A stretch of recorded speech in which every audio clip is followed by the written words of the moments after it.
નમસ્કાર વિદ્યાર્થી મિત્રો, ધ એક્સપર્ટ એકેડમીની યુટ્યુબ ચેનલ પર સાથે સાથે લાઈવ લેક્ચરની અંદર દરેક વિદ્યાર્થીનું ખૂબ ખૂબ હાર્દિક સ્વાગત છે।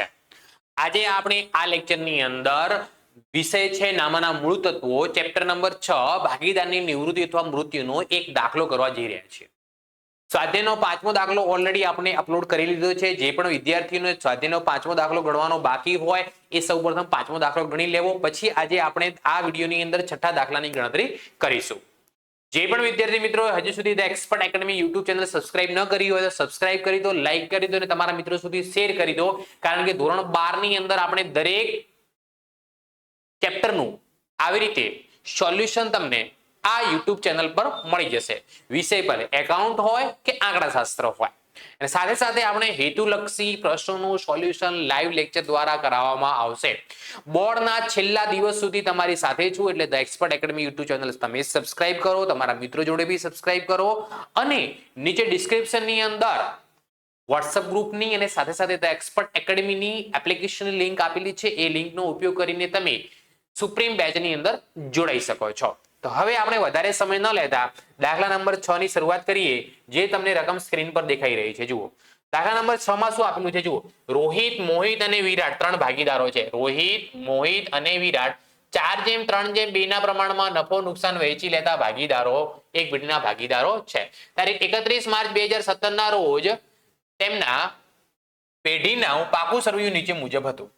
અહીંયા પેઢીનું પાકું સરવૈયું આપણને આપેલું છે, જુઓ તમે જોઈ શકો છો। ને અહીંયા શું કીધું છે? 1/4/2017 ના રોજ રોહિત નિવૃત્ત થાય છે, નિવૃત્તિની શરતો નીચે મુજબ હતી। તો અહીંયા જુઓ, ભાગીદારના નામ લખી દઉં છું। રોહિત, બીજું નામ છે મોહિત, અને ત્રીજા ભાગીદારનું નામ છે વિરાટ। ને એમનું જૂનું પ્રમાણ આપણને દાખલામાં આપેલું છે, જોઈ શકો છો। જુઓ, 4:3:2, 4:3:2 જૂનું નફા નુકસાનનું પ્રમાણ આપણને દાખલામાં આપેલું છે। કયું આપેલું છે? તો કે 4:3:2 આપેલું છે। હવે અહીંયા દાખલાની અંદર જુઓ, છઠ્ઠા નંબરનો હવાલો, મોહિત અને વિરાટનું નવું નફા નુકસાનનું પ્રમાણ 2:1 રાખવું। એનો મતલબ મોહિત અને વિરાટ, અને દાખલામાં અહીંયા કહેલું છે રોહિત નિવૃત્ત થઈ રહ્યો છે। રોહિત શું થઈ રહ્યો છે? નિવૃત્ત। તો રોહિત નીકળી જશે, નિવૃત્તિમાં રોહિત શું થાય છે? નીકળી જશે। રોહિત હવે ભાગીદાર રહેશે નહીં। તો મોહિત અને વિરાટનું નવા નફા નુકસાનનું પ્રમાણ કયું આપેલું છે? 2:1 આપેલું છે। કયું આપેલું છે? 2:1, 2:1। તો સૌપ્રથમ નિવૃત્તિનો દાખલો હોય એટલે લાભનું પ્રમાણ શોધી લેવાનું। જો દાખલામાં ના આપેલું હોય તો સૌપ્રથમ કોનું પ્રમાણ શોધી લેવાનું? લાભનો ભાગ। તો આપણે તમે જાણો છો લાભનું પ્રમાણ, જુઓ તમને અહીંયા ગણીને બતાવું। લાભનું પ્રમાણ બરાબર, એક મિનિટ, હા અહીંયા જ આપણે ગણી દઈએ એટલે ખબર પડે।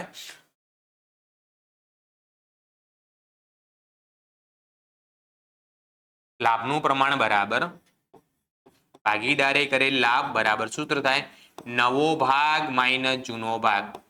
નવો ભાગ માઇનસ કયો ભાગ? તો કે જૂનો ભાગ। સૌપ્રથમ આપણે જુઓ, રોહિત તો નિવૃત્ત થઈ જાય છે એટલે રોહિતનો લાભ શોધવાની જરૂર નથી, ફક્ત કોણ મોહિત અને વિરાટનો। તો સૌથી પહેલા મોહિતનો લખી દઈએ। મોહિતનો લાભ બરાબર, ઓકે, નવો ભાગ દાખલામાં કેટલો આપેલો છે? 2, અને 2 ને એક સરવાળો કેટલો થાય? 3। તો નવો ભાગ 2/3 માઇનસ જૂનો ભાગ 4 ને 3 7, 7 ને 2 કેટલો થાય? એનો સરવાળો 9। તો 4 ને 3 7, 7 ને 2 9, નવો ભાગ કેટલો? જૂનો ભાગ કેટલો થશે? 3/9, 3/9। અહીંયા લસા કેટલો આવશે? 3 અને 9 નો 9 લસા આવશે। આને કેટલા વડે ગુણવા પડશે? 3 વડે। નીચે 3 વડે ગુણાય, ઉપર બી 3 વડે, ઉપર 3 વડે ગુણો, 2 તરી 6, માઇનસ બીજા પદને ગુણવાની જરૂર નથી, તો જવાબ કેટલો આવે એનો? 3/9। પછી મોહિતનો લાભ મળી ગયો। હવે વિરાટનો લાભ, વિરાટનો લાભ બરાબર, વિરાટનો નવો ભાગ કેટલો છે? તો કે 1/3 છે, 1/3, માઇનસ જૂનો ભાગ કેટલો છે? તો કે 2/9 છે, 2/9। તો લસા કેટલો રે? અહીંયા 9 આવે।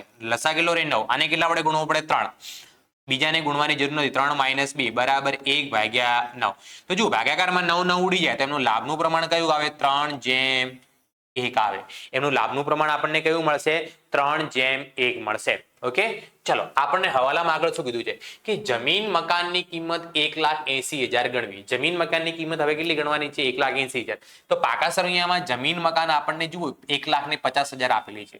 તો આપણે જે પાકું સરવૈયું બનાવ્યું હશે, જુઓ અહીંયા પાકું સરવૈયું આપણે બનાવેલું જ છે, મિલકત લેણા બાજુ જમીન મકાન આપણને પાકા સરવૈયામાં આપેલું કેટલું? 1,50,000. હવાલામાં કેટલું ગણવાનું કીધું? 1,80,000. 30,000 નો શું થઈ રહ્યો છે? વધારો. 30,000 આની અંદર પ્લસ કરીશું તો નવી કિંમત કેટલી આવશે? આપણને 1,80,000 મળશે. તો અહીંયા ફાયદો થયો કે નુકસાન થયું? તો મિલકતની કિંમતમાં વધારો થાય છે એટલે ફાયદો કહેવાય. તો આ ફાયદાની બીજી એન્ટ્રી ક્યાં કરવામાં આવે? તો પુનઃ મૂલ્યાંકન ખાતાની જમા બાજુ લખવામાં આવશે. જમીન મકાન ખાતે. કોના ખાતે લખીશું આપણે? જમીન મકાન ખાતે. કેટલા રૂપિયાનો ફાયદો થયો છે? તો કે તગડા મેંડુ 30,000. 30,000 રૂપિયા. હે ને? કેટલા રૂપિયાનો ફાયદો થયો છે? 30,000. તો પુનઃ મૂલ્યાંકનમાં જમા બાજુ લખી દઈશું 30,000 રૂપિયા. ચલો નેક્સ્ટ હવાલો. યંત્રોની કિંમત 15,000 થી ઘટાડવી. યંત્રોની કિંમત કેટલી કરવાની છે? 15,000 થી ઘટાડવાની છે. તો જોઈ લો પાકા સરવૈયામાં યંત્રો આપણને 90,000 ના આપેલા છે. તો યંત્રો લખાય ક્યાં? તો કે પાકા સરવૈયામાં મિલકત લેણા બાજુ. તો ચલો યંત્રો પેલા કેટલા આપેલા છે? પાકા સરવૈયામાં 90,000. હવે દાખલામાં કહેલું છે 15,000 ઘટાડવાના છે. 90,000 માંથી હું 15,000 બાદ કરું એ નવી કિંમત કેટલી આવે? 75,000. તો અહીંયા મિલકતની કિંમતમાં શું થઈ રહ્યો છે? ઘટાડો થઈ રહ્યો છે. જ્યારે મિલકતની કિંમતમાં ઘટાડો થાય તો નુકસાન કહેવામાં આવે. તો એની નોંધ ક્યાં કરવામાં આવે? પુનઃ મૂલ્યાંકન ખાતાની અંદર ઉધાર બાજુ. કઈ બાજુ? પુનઃ મૂલ્યાંકન ખાતાની અંદર ઉધાર બાજુ. પુનઃ મૂલ્યાંકન ખાતાની અંદર ઉધાર બાજુ લખીશું. કોના ખાતે? તો કે યંત્રો ખાતે. કેટલા રૂપિયાનું નુકસાન થયું છે? તો કે 15,000. 15,000 રૂપીસ. 15,000 રૂપિયાનું નુકસાન થયું છે એની નોંધ. ચલો નેક્સ્ટ હવાલો જોઈએ. નેક્સ્ટ હવાલામાં આપણને શું આપેલું છે? જુઓ દેવાદારો પર 10% ગાલખાત અનામત રાખવી. દેવાદારો પર કેટલા ટકા ગાલખાત અનામત રાખવાની વાત કરી છે? 10%. દેવાદારો આપણને કેટલા આપેલા છે? તો કે 60,000 આપેલા છે. અને કેટલા આપેલા છે? 60,000. તો જુઓ દેવાદારો ક્યાં લખાય? પાકા સરવૈયામાં મિલકત લેણા બાજુ. તો જુઓ અહીંયા લખું દેવાદારો કેટલા રૂપિયા? 60,000 માઇનસ ગાલખાત અનામત આપણને કેટલી રાખવાની કીધી? 10%. 60,000 ના 10% કરો એટલે કેટલો જવાબ આવે? 6,000. 60,000 માંથી 6,000 બાદ કરો એટલે 12 રકમ કેટલી લખવામાં આવે? 54,000. ઓકે, કેટલી થઈ? 54,000. હવે આપણે પહેલા ચેક કરી દઈએ કે જૂના પાકા સરવૈયામાં આપણને ગાલખાત અનામત કેટલી આપેલી છે? 4,000 આપેલી છે. કેટલી આપેલી છે? 4. નવી આપણે કેટલી લખી? નવી 6,000 લખી. એટલે ગાલખાત અનામતની કિંમતમાં 2,000 નો શું થઈ રહ્યો છે? વધારો થઈ રહ્યો છે. અને ગાલખાત અનામતની કિંમતમાં વધારો થાય એટલે નુકસાન કહેવાય. નુકસાન ક્યાં લખવામાં આવે? તો કે પુનઃ મૂલ્યાંકનની અંદર ઉધાર બાજુ ગાલખાત અનામત ખાતે. ગાલખાત અનામત ખાતે કેટલા રૂપિયાનું નુકસાન થયું? તો કે 2,000 રૂપિયાનું. 2,000 રૂપીસ. કેટલા રૂપિયાનું? 2,000. તો ગાલખાત અનામત ખાતે ઉધાર કેટલા કરવામાં આવશે? 2,000 કરવામાં આવશે. ચલો નેક્સ્ટ હવાલો જોઈ લઈએ આપણે. લેણદારો પૈકી 5,000 ના લેણદારોને હવે પૈસા ચૂકવવા પડશે નહીં. તો દાખલાની અંદર જુઓ લેણદારો આપણને કેટલા આપેલા છે? 64,000 આપેલા છે. જૂના પાકા સરવૈયામાં લેણદારો આપણને કેટલા આપેલા છે? 64,000. 64,000 માંથી હવે આપણે 5,000 ચૂકવવા નહીં પડે. તો લેણદારો લખાય ક્યાં? પાકા સરવૈયામાં મૂડી દેવા બાજુ. જુઓ લેણદારો આપણને જૂના પાકા સરવૈયામાં કેટલા આપેલા છે? 64,000. હવે દાખલામાં કેલું છે 5,000 ઓછા ચૂકવવા પડશે અથવા નહીં ચૂકવવા પડે. તો એટલે કેટલા ચૂકવવાના બાકી રહ્યા? 59,000. લેણદારોની કિંમતમાં ઘટાડો થઈ રહ્યો છે. દેવાની કિંમતમાં ઘટાડો થઈ રહ્યો છે. જ્યારે દેવાની કિંમતમાં ઘટાડો થાય એટલે ફાયદો કહેવાય. અને ફાયદાની એન્ટ્રી ક્યાં થાય? પુનઃ મૂલ્યાંકનમાં જમા બાજુ લેણદારો ખાતે. લેણદારો ખાતે કેટલા રૂપિયાનો ફાયદો થઈ રહ્યો છે? તો કે 5,000 રૂપિયા. 5,000 રૂપીસ. ચલો એના પછી નેક્સ્ટ હવાલો જોઈએ આપણને કે પેઢીની પાઘડીનું મૂલ્ય 1,80,000 આપવું. હવે પેઢીની પાઘડીનું મૂલ્ય એટલે આખી પેઢીની પાઘડીનું મૂલ્ય કેટલું છે? 1,80,000. એનાથી આપણે કોઈ લેવા દેવા નથી. આપણે તો ફક્ત નિવૃત્ત થતા ભાગીદારની પાઘડી શોધવાની. તો અહીંયા નિવૃત્ત કોણ થઈ રહ્યો છે? રોહિત. નિવૃત્ત કોણ થઈ રહ્યો છે? રોહિત. તો આપણે અહીંયા ફક્ત કોની? રોહિતની પાઘડી શોધવાની. જુઓ લખું રોહિત એટલે R. R ની પાઘડી બરાબર રોહિત એટલે R. R ની પાઘડી બરાબર આખી પેઢીની પાઘડી કેટલી કીધી છે? 1,80,000 ગુણ્યા એમાં રોહિતનો કેટલો ભાગ હતો? તો કે 2. 2 ભાગ્યા કેટલા? 9. 2 ભાગ્યા કેટલા? 9. તો અહીંયા 2 ભાગ્યા 9 કરો તો કેટલી આવે? રૂપિયા 40,000 પાઘડી આવે. રોહિતના ભાગે કેટલા રૂપિયા પાઘડી આવે? 40,000 રૂપિયા પાઘડી આવે. તો રોહિત ભાગીદાર નિવૃત્ત થઈ રહ્યો છે અને નિવૃત્ત થતા ભાગીદારને પાઘડીની રકમ ચૂકવવી પડે. કોણ ચૂકવે? તો કે બાકીના ભાગીદારો. કોણ ચૂકવે? તો કે બાકીના ભાગીદારો. કયા પ્રમાણમાં ચૂકવે? તો કે લાભના પ્રમાણમાં ચૂકવે. કયા પ્રમાણમાં? લાભના પ્રમાણમાં. તો લાભનું પ્રમાણ જુઓ, તમને 3:1 દેખાઈ રહ્યું છે. કેટલું દેખાઈ રહ્યું છે? 3:1. તો આ 40,000 રૂપિયા આપણે 40,000 રૂપિયા આપણે કોને ચૂકવવાના છે? રોહિતને. રોહિતના ખાતે શું કરવામાં આવશે? જમા કરવામાં આવશે. શું કરવામાં આવશે? જમા કરવામાં આવશે. 1 લાખ 3 લાખ ઓકે 90,000 રૂપિયા. ચલો તો હવે શું કરીશું જુઓ, રોહિતના ખાતે જમા કરવામાં. ઓકે અહીંયા જો મૂડી ખાતું બનાવ્યું છે રોહિત. ચલો અહીંયા રોહિત, મોહિત અને વિરાટ. રોહિત, મોહિત અને વિરાટ. અહીંયા આપણી ભૂલ થઈ ગઈ છે, એ ભૂલ સુધારી લઈએ. જુઓ અહીંયા આપણે રોહિત નિવૃત્ત થાય છે, તો રોહિત પહેલો ભાગીદાર છે. તો પહેલા ભાગીદારનો ભાગ કેટલો છે? 4. તો કેટલો આવશે અહીંયા? 4/9 આવશે. કેટલા આવશે અહીંયા? 4/9 આવશે. તો 1,80,000 1,80,000 ગુણ્યા 4/9 કરું તો રોહિતના ભાગે ભાગડી કેટલી આવે? 80,000 આવે. તો રોહિતને કેટલા રૂપિયા ભાગડી આપવાની? 80,000. આ 80,000 કયા પ્રમાણમાં ચૂકવવાની છે? 3:1 ના પ્રમાણમાં. તો 80,000 ને હું 3:1 ના પ્રમાણમાં વેચી દઉં તો 3 ને 1 ચલા 60,000 ને 20,000 આવે. ચલો 60,000 ને 20,000 રૂપિયા. તો 60,000 કોણ આપશે? મોહિત. તો 60,000 મોહિતના ખાતે ઉધાર થશે અને 20,000 રૂપિયા કોણ આપશે? વિરાટ. 20,000.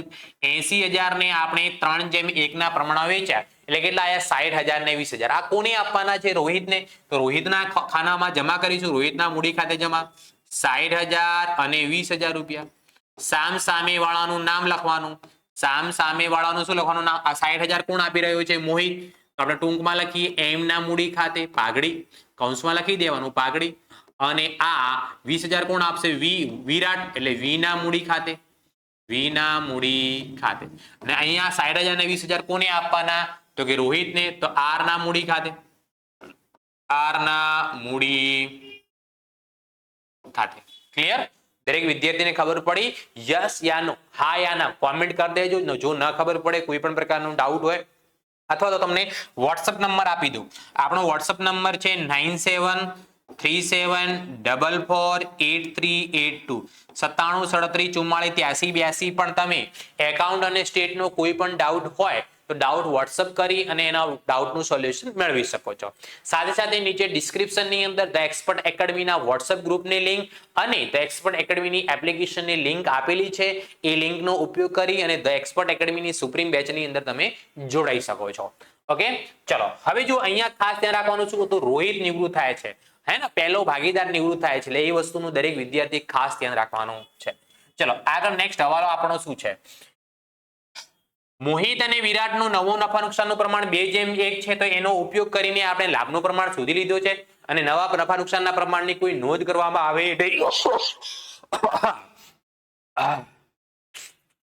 ચાલો એના પછી રોહિતને 20,000 રૂપિયા તરત ચૂકવવા. રોહિત નિવૃત્ત થાય છે તો નિવૃત્ત થતા ભાગીદારને 20,000 રૂપિયા તરત ચૂકવી દેવા. તરત ચૂકવી એટલે પૈસા જાય. પૈસા જાય એટલે રોકડ ખાતામાં જમા બાજુ. પૈસા જાય એટલે રોકડ ખાતામાં જમા બાજુ. કેટલા રૂપિયા ચૂકવવાનું કીધું? 20,000 રૂપિયા. રોકડ ખાતામાં જમા બાજુ 20,000 રૂપિયા આર ના મૂડી ખાતે, રોહિતના મૂડી ખાતે. આપણે અહીંયા જમા કર્યા તો રોહિતના મૂડી ખાતે શું કરવાના? ઉધાર કરવાના. રોહિતના મૂડી ખાતે શું કરવાના? ઉધાર. રોહિતના મૂડી ખાતામાં ઉધાર બાજુ કેટલા રૂપિયા? તો કે 20,000 રૂપિયા. સામે કોનું નામ છે? તો કે રોકડ ખાતે. સામે કોનું નામ છે? તો કે રોકડ ખાતે. હે ને? ચલો નેક્સ્ટ આપણે હવાલો જોઈએ. તો નેક્સ્ટ હવાલાની વાત કરું તો હવાલા તો અહીંયા પતી ગયા છે અને બાકીની રકમ કેવી રીતે કીધું છે? લોન તરીકે 20,000 રૂપિયા રોકડા ચૂકવી દીધા અને બાકીની રકમ જે વધે એ લોન રાખવાની. પુનઃ મૂલ્યાંકન ખાતું, ભાગીદારોના મૂડી ખાતા અને નિવૃત્તિ બાદનું પાકું સરવૈયું તૈયાર કરો. ચલો નિવૃત્તિ હોય કે પ્રવેશ હોય, 8 ગુણનો દાખલો હોય એટલે 4 ખાતા બનાવવામાં આવે. પુનઃ મૂલ્યાંકન ખાતું, ભાગીદારોના મૂડી અથવા ચાલુ ખાતા, રોકડ અથવા બેંક ખાતું અને પાકું સરવૈયું. ચલો દરેક હવાલાની નોંધ થઈ ગઈ છે. હવે આપણે શું કરવાનું છે? તો કે પાકા સરવૈયામાં જેની એન્ટ્રી બાકી રહી એ એન્ટ્રી કરવાની. સૌથી પહેલા આપણને પાઘડી આપેલી છે. મિલકત લેણા બાજુ શું આપેલી છે? પાઘડી. તો પાઘડીની નોંધ કરવાની બાકી છે. કેટલા રૂપિયા આપેલી છે? 36,000. જ્યારે પાકા સરવૈયામાં જ્યારે પાઘડી આપેલી હોય ને તો એ પાઘડી જૂના ભાગીદારોને જૂના પ્રમાણમાં વેચવાની રહે. કયા પ્રમાણમાં? જૂના પ્રમાણમાં. તો 36,000 ને કયા પ્રમાણમાં વેચવાના રહેશે? 4:3:2 ના પ્રમાણમાં. તો 4 ને 3 7, 7 ને 2 9. 36,000 ભાગ્યા 9 કરો એટલે 4,000 આવે. કેટલા આવે? 4,000. ને આ પાઘડી લખાય ક્યાં? તો કે ભાગીદારોના મૂડી ખાતાની ઉધાર બાજુ. કેમ ઉધાર બાજુ? કેમ કે મિલકત લેણા બાજુ આપેલી છે એટલા માટે પાઘડી ખાતે. ચલો તો પહેલાના ભાગે કેટલા આવશે? 16,000 રૂપિયા. ચોખ્ખી 16, 4 તરી 12 અને 4 દુ 8. है ना? ચોખ્ખી 16, 4 તરી 12 અને 4 દુ 8,000 રૂપિયા. ચલો એના પછી આપણને શું આપેલું? જમીન મકાન લખાઈ ગયું, યંત્રો લખાઈ ગયા. સ્ટોક એટલે આપેલું છે 85,000. તો સ્ટોક ની એન્ટ્રી ક્યાં થાય? પાકા સરિયામાં મિલકત લેણા બાજુ. તો અહીંયા પાકા સરિયામાં મિલકત લેણા બાજુ હું લખું અહીંયા સ્ટોક કેટલા રૂપિયા? 85,000 એટલે કે 85,000. 85,000 રૂપિયા. ચલો સ્ટોક પછી આપણને શું આપેલું છે? સ્ટોક દેવાદારો લખાઈ ગયા. બેંક ના કેટલા આપેલા છે? કે 63,000. તો બેંક ક્યાં લખવામાં આવે? તો રોકડ ખાતું બનાવ્યું છે, રોકડ અથવા બેંક ખાતું. એની અંદર બાકી આગળ લાવ્યા. કેટલા રૂપિયા આપેલી છે? રકમ જોઈ લો તમે. તો રોકડ અને બેંકની રકમ આપેલી છે 63,000. 63,000 રૂપિયા. બાકી આગળ લાવ્યા 63,000.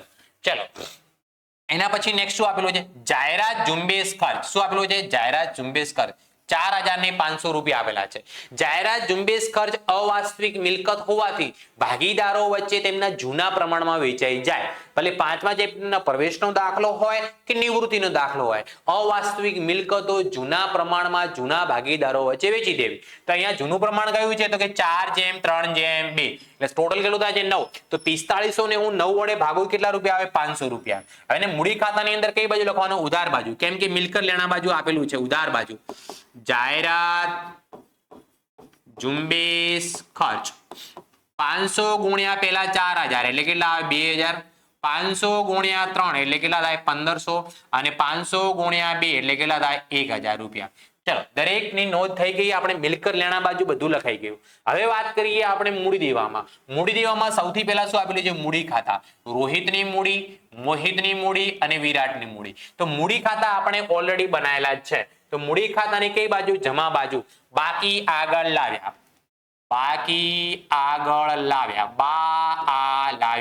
ચલો તો લાવ્યામાં રોહિતના કેટલા આપેલા છે? 1,60,000.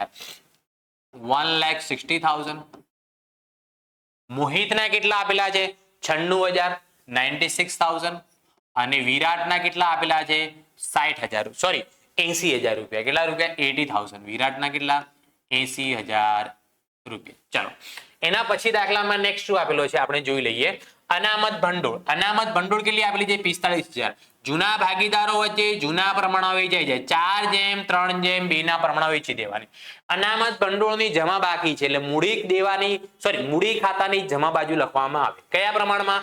4:3:2 ના પ્રમાણમાં. 4 ને 3 7, 7 ને 2 9 એટલે 5,000. 5,000 ગુણ્યા 4 કરું મૂડી ખાતાની જમા બાજુ એટલે 20,000. 5,000 ગુણ્યા 3 કરું એટલે 5 તરી 15,000. અને 5,000 ગુણ્યા 2 કરું એટલે 5 દુ 10,000. શું લખીશું? અનામત ભંડોળ. અથવા સામાન્ય અનામત હોય તો સામાન્ય અનામત. અનામત ભંડોળ હોય તો શું લખવામાં આવે? અનામત ભંડોળ લખવામાં આવે. હે ને? ચલો 20,000, 15,000 ને 10,000. ચલો એના પછી શું આપેલું છે? કામદાર વળતર અનામત. કામદાર વળતર અનામત બી ભાગીદારો વચ્ચે જૂના પ્રમાણમાં વેચાઈ જાય. 4:3:2 ના પ્રમાણમાં.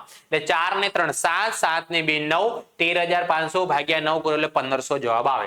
1,500 ગુણ્યા પેલા 4 કરો એટલે 6,000. એ પણ કામદાર વળતર અનામત મૂડી ખાતાની જમા બાજુ લખવામાં આવે. કારણ કે મૂડી દેવા બાજુ આપેલું છે એટલા માટે.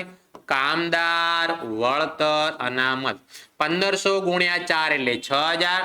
1,500 ગુણ્યા 3 એટલે 4,500. અને 1,500 ગુણ્યા 2 એટલે કેટલા લખવામાં આવશે? 3,000 રૂપિયા લખવામાં આવશે.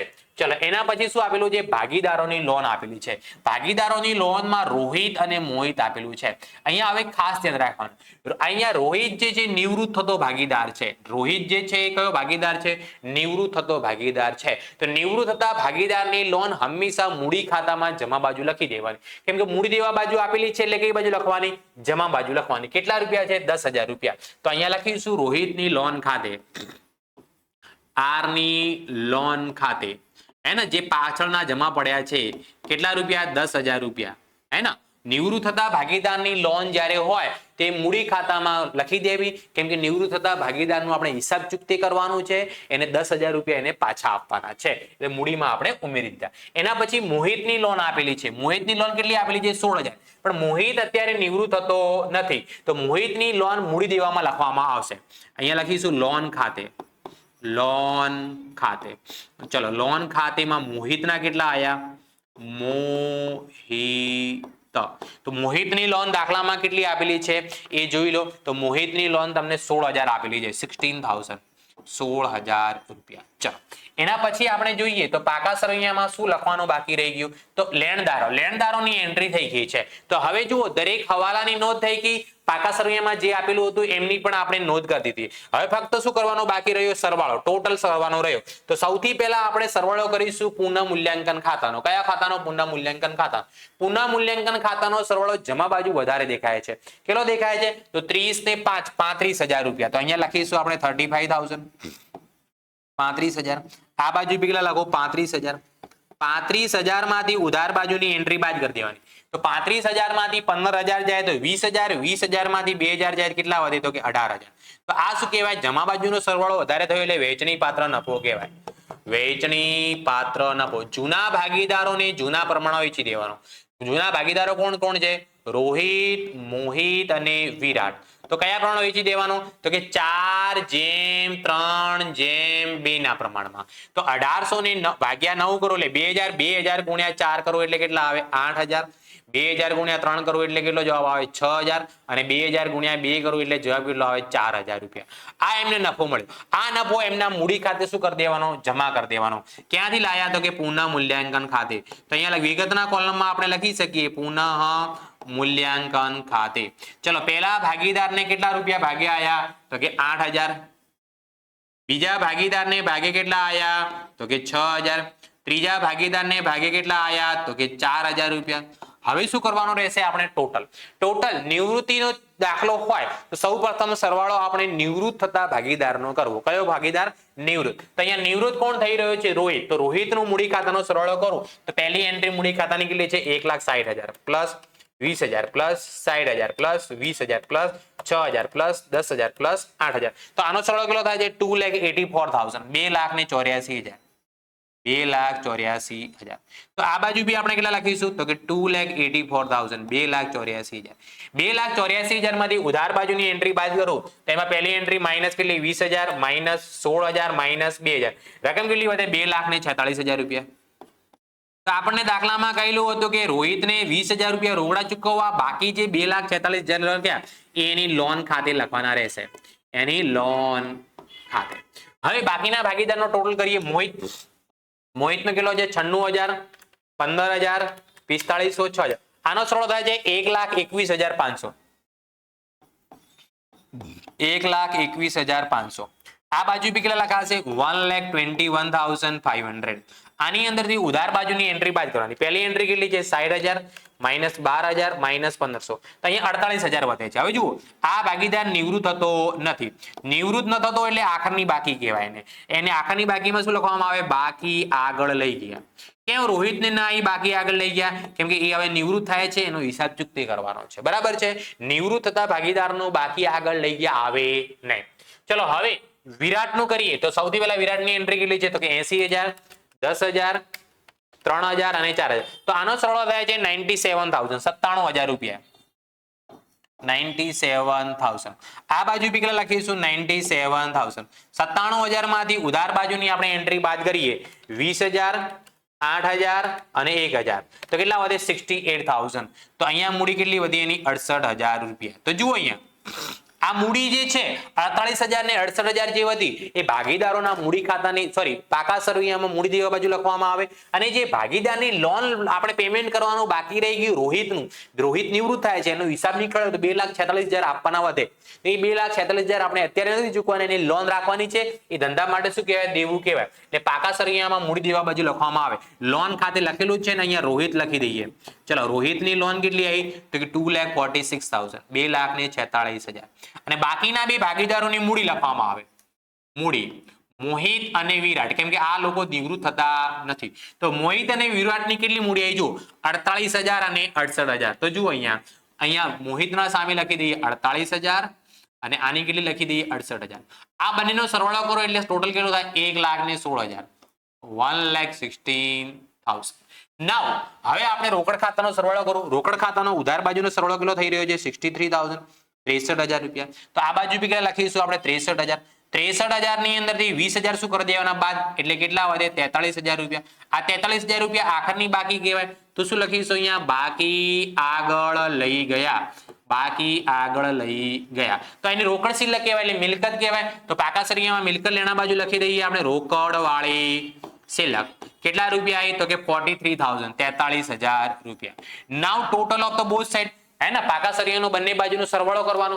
સૌથી પહેલા મૂડી દેવામાં કરીએ તો પહેલી એન્ટ્રી કેટલી છે? તો કે 1,16,000 પ્લસ 59,000 પ્લસ 16,000 પ્લસ 2,46,000. આનો સરવાળો થાય છે 4,37,000 રૂપિયા, 4,37,000. તો અહીંયા લખીશું આપણે 4,37,000. નાઉ મિલકત લેણા બાજુ. મિલકત લેણામાં 180 પ્લસ 75 પ્લસ 54 પ્લસ 85,000 પ્લસ 43,000. આનો સરવાળો કેટલો થાય? 4,37,000 રૂપિયા, 4,37,000. તો પાકા સરિયાનો બંને બાજુનો સરવાળો સરખો થાય એનો મતલબ આપણો દાખલો સાચો કહેવાય અને એના આપણને 8 ગુણ રોકડા મળી જાય છે. તો આ દાખલાની અંદર તમને કંઈ પણ ખબર ન હોય, ન પડી હોય તો તમે કોમેન્ટ કરી શકો છો. અને બીજું તમને એક WhatsApp નંબર મેં હમણાં લખાયો હતો, જુઓ WhatsApp નંબર તમને સ્ક્રીન પર દેખાતો હશે 9737448382. આ નંબર પર WhatsApp પર મેસેજ કરીને તમે તમારા ડાઉટનું સોલ્યુશન મેળવી શકો છો. તો હવે આપણે મળીશું નેક્સ્ટ દાખલા સાથે નેક્સ્ટ લેક્ચરની અંદર. ત્યાં સુધી દાખલા ગણો, આના જેવા ઉદાહરણ કરો. કોઈ પણ પ્રકારનું ડાઉટ હોય WhatsApp તમે કરી શકો છો. મળીએ છીએ નેક્સ્ટ લેક્ચરની અંદર. Tata bye bye, thank you so much. ખૂબ ખૂબ આભાર.